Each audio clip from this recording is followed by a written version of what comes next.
Hello दोस्तों, YouTube channel subscribe कर ले, क्लिक बेल आइकन को प्रेस कर दें ताकि नोटिफिकेशन आपको मिलते रहे जेआईबी और सीआईबी के संदर्भ में।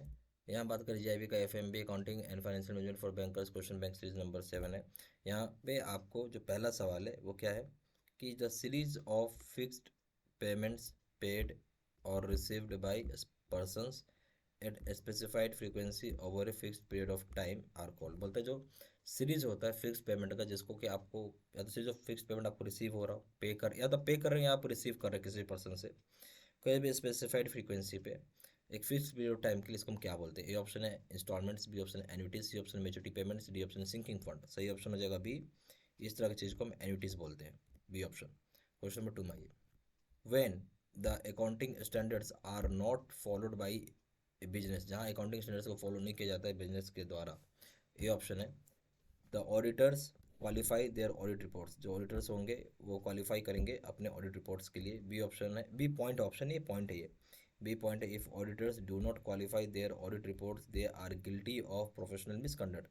तो बोलता है जहाँ कहीं भी अगर ऑडिटर क्वालिफाई नहीं करते ऑडिट रिपोर्ट को तो उन्हें गिल्टी माना जाएगा प्रोफेशनल मिसकंडक्ट के लिए। सी पॉइंट बोलता है जब management is held responsible, management को रिस्पॉन्सिबल ठहराया जाएगा। जो दूसरा सवाल बोलता है अकाउंटिंग के स्टैंडर्ड्स जो फॉलो नहीं करता है बिजनेस, जो इसमें ए पॉइंट बताया गया है कि जो ऑडिटर्स जो होगा वो क्वालिफाई करेंगे अपने ऑडिट रिपोर्ट के लिए, ये बात सही है।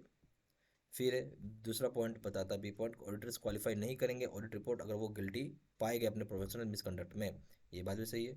सी पॉइंट बोलते हैं मैनेजमेंट को रिस्पॉन्सिबल ठहराया जाएगा, ये बात भी सही है। ए ऑप्शन होगा A to C all correct, B option A and C are correct, C option है A and B are correct, D option है B and C are correct. सही ऑप्शन हो जाएगा A to C all correct, A option.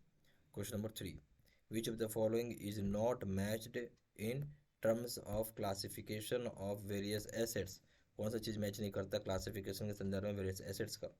A option है patents and trademark, जिसको हम intangible assets बोलेंगे। B option है goodwills fictitious assets due to which also part of intangible asset हो जाएगा। सी ऑप्शन हो जाएगा an intangible assets should be identifiable and distinguishes from the goodwill as per section 26। बोलते intangible assets जिसको हम identify कर सकते हैं, डिस्टिंग्विश करेगा गुडविल के हिसाब से एज पर सेक्शन एस 26 के हिसाब से। D option none of the above. तो बोलते हैं इसमें कौन सा चीज़ है जो मैच नहीं करता है, जिसको हम क्लासिफिकेशन के हिसाब से बोलेंगे वेरियस एसेट्स का? जो ये ऑप्शन है इंटेंजिबल एसेट्स की बात कर रहे हैं, पेटेंट्स एंड ट्रेडमार्क जो कि इंटेंजिबल एसेट्स में है। ठीक है, तो यहाँ पे ये सही मैच किया हुआ है, यानी ये ऑप्शन सही मैच है। पेटेंट्स इंटेंजिबल क्या, patents and trademark intangible asset होता है, सही है।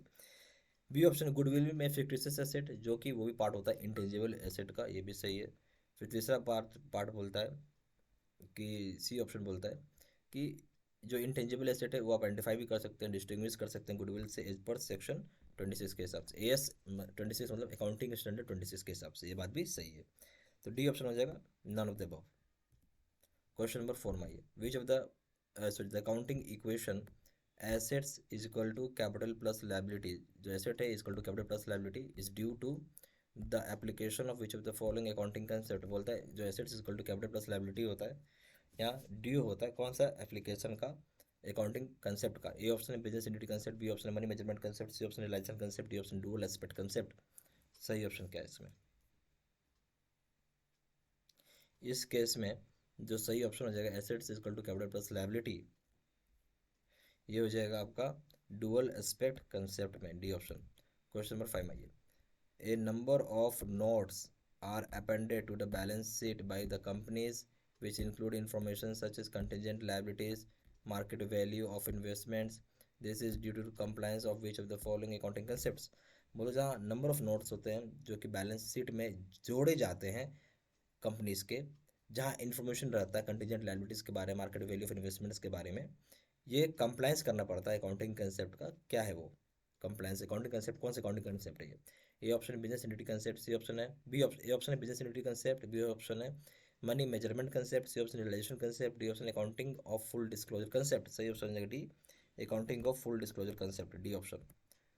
क्वेश्चन नंबर 6 में आइए, the principle of conservatism in accounting concept stands for, जो प्रिंसिपल होता है कंजर्वेटिज्म का अकाउंटिंग कंसेप्ट में स्टैंड करता है किस चीज़ के ऊपर? ए ऑप्शन है anticipate no profit and provide all possible losses. आपको एंटिसिपेट करना है कोई प्रॉफिट नहीं हुआ और सारा तरह का लॉसेज आ गया इसमें, आपको लेना है। बी ऑप्शन हो जाएगा कंजर्व ऑल फाइनेंशियल रिसोर्सेज, सारे फाइनेंशियल रिसोर्सेज को कंजर्व करना है। सी ऑप्शन हो जाएगा use the resources of the organisation very carefully, आपको यूज़ करना है ऑर्गेनाइजेशन के रिसोर्सेज को बहुत ही ध्यान से। डी ऑप्शन हो जाएगा do not over state the assets और लाइबिलिटीज़, आपको ओवर स्टेट नहीं करना है एसेट्स और लाइबिलिटीज़ को। तो जो सही ऑप्शन है कंजर्वेटिज्म का वो क्या है कि आपको प्रॉफिट नहीं देखना है, मतलब कोई प्रॉफिट मत काउंट करिए, साल खाली लॉस काउंट करिए उसमें। तो ए ऑप्शन हो जाएगा। क्वेश्चन नंबर 7 में आइए। A firm records income and expenditure and is actually received and incurred, the firm is which of the following accounting system। बोलते हैं फर्म रिकॉर्ड करता है इनकम और एक्सपेंडिचर जो कि एक्चुअली रिसीव्ड होता है और इनकर्ड होता है, फर्म यहाँ पे फॉलो करता है कौन सा अकाउंटिंग सिस्टम। ए ऑप्शन है एक्रूअल सिस्टम, बी ऑप्शन है hybrid system, C option mercantile system, D option है both A and C both. सही ऑप्शन है C mercantile system, C option. Question number 8 में आइए। Which of the following are not properly matched in terms of classification of accounts. बोलता है कौन सा properly match नहीं है in terms of classification of accounts में। ए option machinery real account, B option Umesh buyer of goods from the firm on credit personal account है, C option है bank account real account, D option है salary paid nominal account. तो इसमें कौन सा चीज़ है जो प्रॉपरली मैच नहीं किया जाता है in terms of classification of account में। तो मशीनरी हो जाएगा रियल अकाउंट, ये गलत है। बी ऑप्शन हो जाएगा Ramesh buyers of goods from the credit personal account, ये भी गलत है। बैंक हो जाएगा आपका बैंक अकाउंट, सॉरी इसमें क्या बोल रहा है प्रॉपरली मैच नहीं है। तो यहाँ देखिए मशीनरी अकाउंट क्या है रियल अकाउंट, ये सही है। मतलब रमेश जो बायर है गुड्स का फर्म ऑन क्रेडिट का, ये एक पर्सनल अकाउंट है, ये भी सही है। बैंक अकाउंट एक तरह का रियल अकाउंट होता है, ये गलत है। डी ऑप्शन है सैलरी पेड जो होगा नॉमिनल अकाउंट होगा, ये भी सही है। प्रॉपरली मैच कौन सा नहीं है, सी ऑप्शन। क्वेश्चन नंबर 9 में आइए। The preparation of trial balance and final account with a view to ascertain the profit and loss made during a particular period and the financial position of the business on a particular date is called। बोलते हैं यहाँ prepare करते हैं trial balance को और final account को, जहाँ नज़रिया जहाँ मकसद आपका है कि प्रॉफिट लॉस बनाया जाए किसी पार्टिकुलर पीरियड का, ताकि पता कर सके फाइनेंशियल पोजीशन क्या है बिजनेस का किसी भी एक पार्टिकुलर डेट को, इस तरह चीज़ को हम क्या बोलते हैं। ए ऑप्शन है recording of transactions, B option classifying the transactions, C option है summarising the transactions, D option है ऑल द एबव। हम इस तरह की चीज़ को क्या बोलेंगे, इस तरह की चीज़ को बोलते हैं summarising the transaction, C option. Question number 10 में आइए।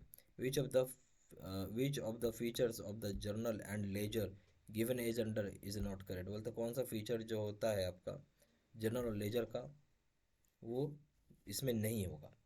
ए ऑप्शन है journal is a book of original entry, journal क्या बुक ऑफ ओरिजिनल एंट्री है। बी ऑप्शन है journal is a book of analytical record, journal एक तरह का बुक है एनालिटिकल रिकॉर्ड का।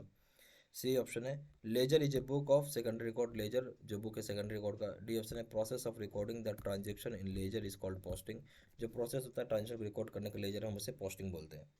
कौन सा, चार ऑप्शन में तीन ऑप्शन सही है, एक ऑप्शन गलत, आपको बताना। ये ऑप्शन है journal is the book of original entry, ये बात बिल्कुल सही है।